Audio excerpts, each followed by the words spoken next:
This week we need to head for Cairns to provision and then on to Lizard Island. But first, we're 14 nautical miles off Cairns and our engine won't start. Just arrived at beautiful Fitzroy Island, but unfortunately we had to leave and we had to sail off the mooring ball because our motor won't start. And it's something to do with our electrics. So sailing into Cairns and with no motor. Fun and games.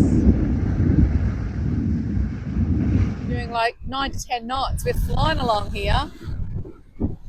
Doing a bit of a reach. Beautiful day and sunny. Fixed our generator, good news, but looks like something else is going on with the switch on the motor. So we can't actually start it. So we have a bunch of friends waiting for us in the channel. We'll try to then anchor just outside the marina for the electrician and mechanic to come on board tomorrow. That's the plan. We're racing along at 9 knots and our poor dinghy Percy is surfing out the back.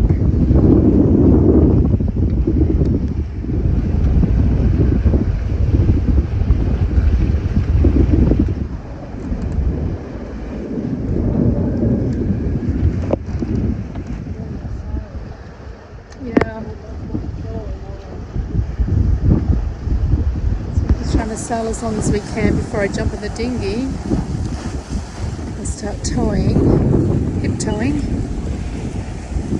But we're now coming up through the leads to the entrance of the river towards Cairns, and we're just going to try to sail up as far as we can till we've pretty much run out of breeze. Unfortunately, we've got the tide against us, so that's not ideal. That gust hit us, and no, it doesn't make me feel good with that dinghy right beside us like that.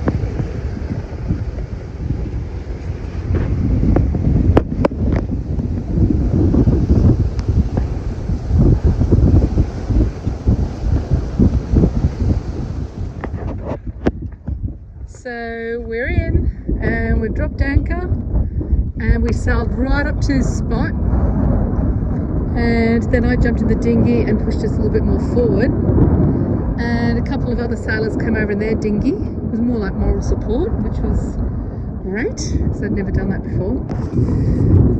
But yeah, we sailed all the way in. We did 9 knots all the way up and up through that channel as well.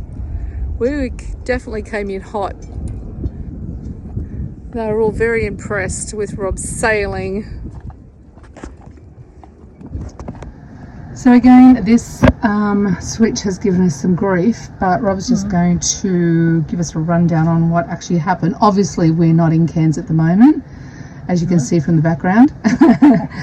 But we just want to quickly, talk about this. Okay, well, we arrived at Fitzroy Island, went to shut down the engine with this little stop button here, and it wouldn't stop.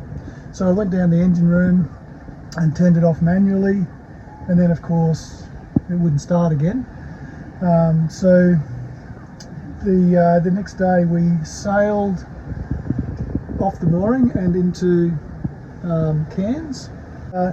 Brad Belcher, the installer of the Yanmar, he organised one of his colleagues in Cairns, his counterpart in Cairns is a mate of his, to arrange a couple of electricians to come out and check out the system. And anyway, they were really cool. They came out, we went in the dinghy to collect them. They came out and checked it out, the boat. They were scratching their heads for a while because everything was set up exactly as per the Yanmar instructions. But here's the guts of it. One of them had a light bulb moment when he was down in the engine room. These Amels have got an isolated earth system on them, which has huge benefits with regard to protecting a lot of the equipment on the boat. However, it needs to work, and it's not quite the same as like a standard normally earthed engine. Long story short, the instructions for the Yanmar installation with the isolated earth that come from the factory are designed for a key start system, not this push button system on the dash panel. And a key start system can handle a lot more amps going through the key than these little buttons can.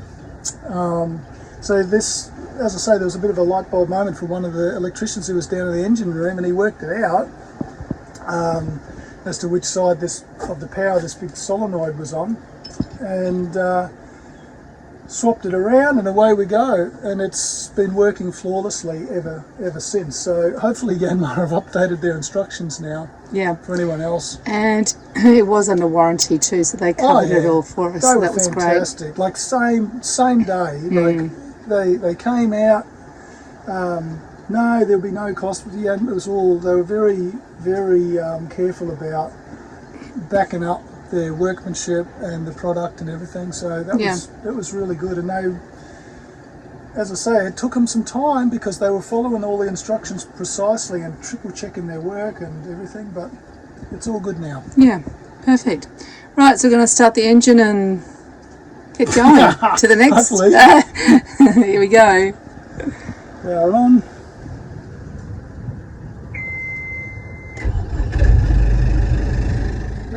Before we head north for Thursday Island. And it's hot out there and dragging a big trolley around. That's how we do our shopping. I felt like I looked like a homeless person. As we leave Cairns, we're on our own. There is no more. There is Cooktown that you could go to, but we're not going into Cooktown. So it's our last chance to provision and get some food, fresh food on the boat before we leave. And then the next stop's Thursday Island. There's not much there, and then Indonesia. So we'll have to start packing it away. So I sealed up the pasta, lasagna, and gluten-free pasta as well, which is quite hard to get in some of these places. So, and apart from shrink wrapping it for bugs, because we've had problems with that in the past, it's also saves some space. So you can get more things in there, take things out of boxes and shrink wrap them. Not everything gets shrink wrapped, but pasta and rice have been a pain in the butt in the past, so that is why I'm doing it. And underneath the floorboards full of food, up in these cupboards have food. So we've just got cans to go, and we'll get a bit more and then off to Indonesia. Some other little tricks is to put the ice blocks, these blocks, frozen blocks, in the bottom of the freezer before you put your meat on it. That way is if the power goes down and you lose the coldness out of your freezer, your meat on the bottom doesn't go soft and go off. That I found does work. And the other thing is some boats will remove their labels because it sometimes carries little eggs in cardboard and paper labels and attracts cockroaches, so they remove the labels and just write on the top of the tin what it is and then pop it straight down into the flooring underneath where we keep all our food, tin food. Then the heaviest stuff we always keep down under the floorboards, and that's what we try. Another little hot tip, if you are remote and you're struggling with rubbish, is we use like a container that's empty, and we just put all our food, any like smelly things or paper, plastics, anything into something like this, like a container, and then it conceals the smells. So everything, tea bags, all that sort of stuff, kitchen things, all goes into like milk containers or anything like that, and then it's all concealed, no smellies. Tonight we have headed into Cairns City to check out the local entertainment and have some dinner, and then we're off tomorrow.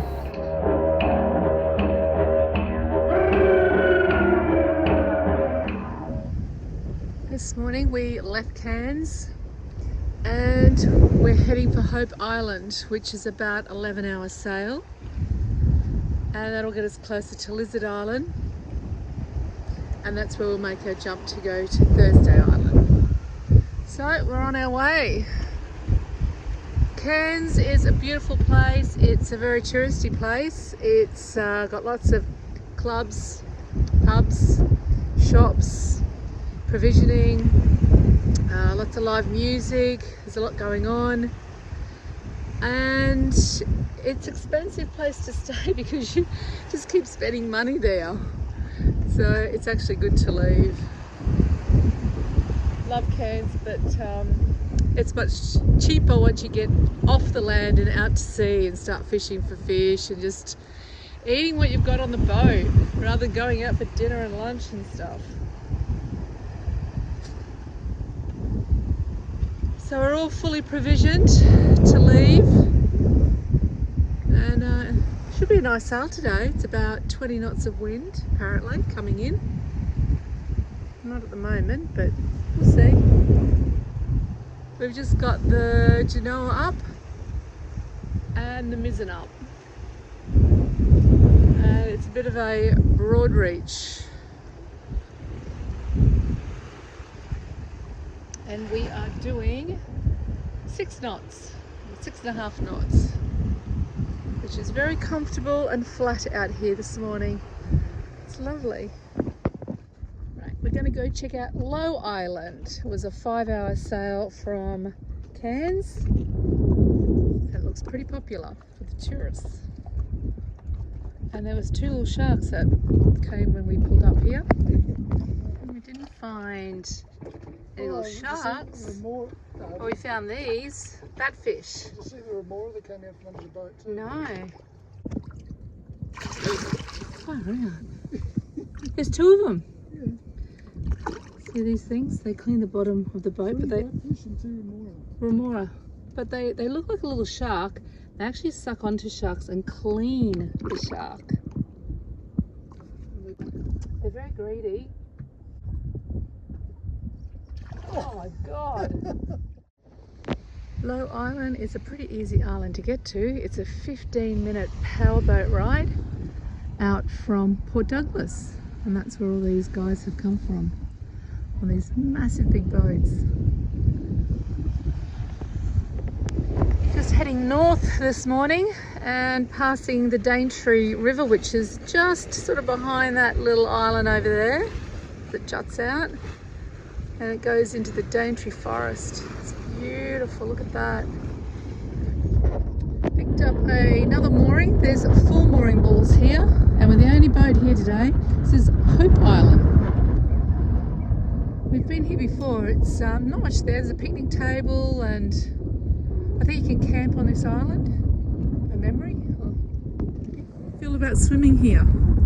Yeah, I feel about swimming here. Yeah, that close to Oh yeah, remember somebody told us that Daintree. A few years ago. Okay. They had seen a crocodile. Yeah, they'd seen a crocodile here. Yeah, we are pretty close to the Daintree, which is just over there. But it is a really nice beach and a protected anchorage. It's good.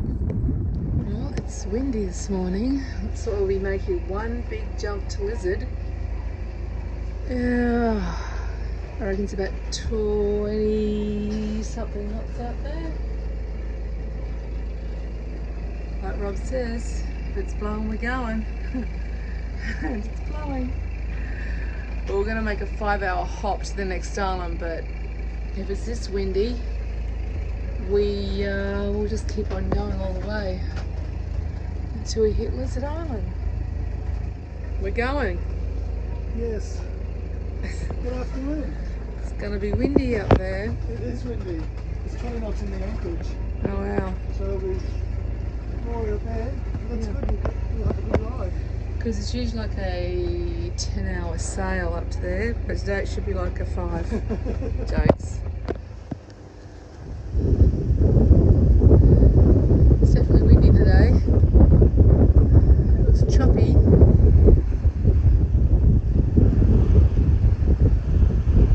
Just got to get out through the reef. There's like a little reef around here. That was really good anchorage, not rolly at all. Really sheltered, protected. Amazing, just from one little island.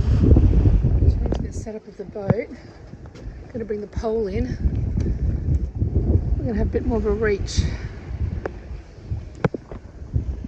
We've got reefed main. We're gonna have reefed Genoa in a minute. And a reefed mizzen. We're doing about 8.5 knots.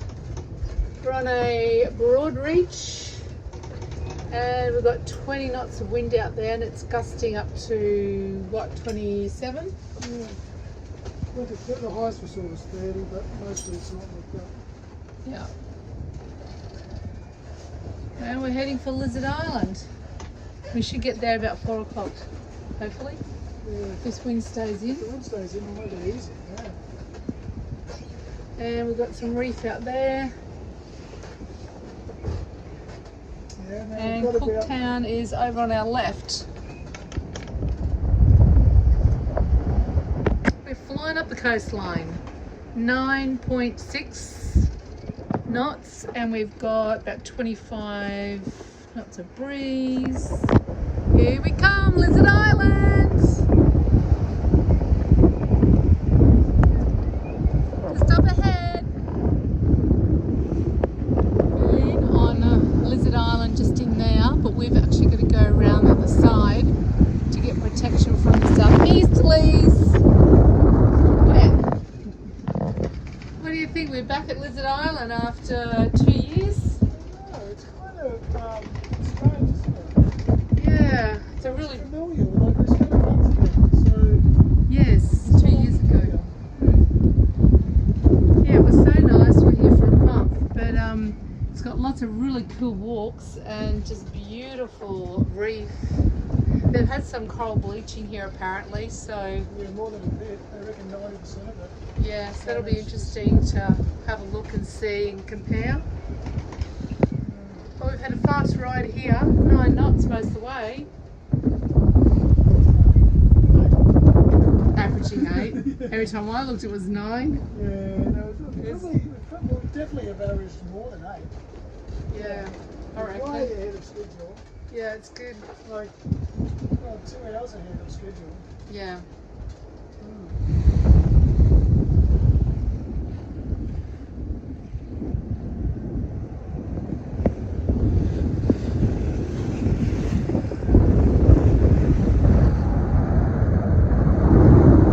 It's one of the windiest anchorages here. The trade winds are always blowing like 25, 30 knots. But it's a very flat anchorage and a good holding. There's a resort over there. Exclusive and expensive. A couple of thousand a night to stay there.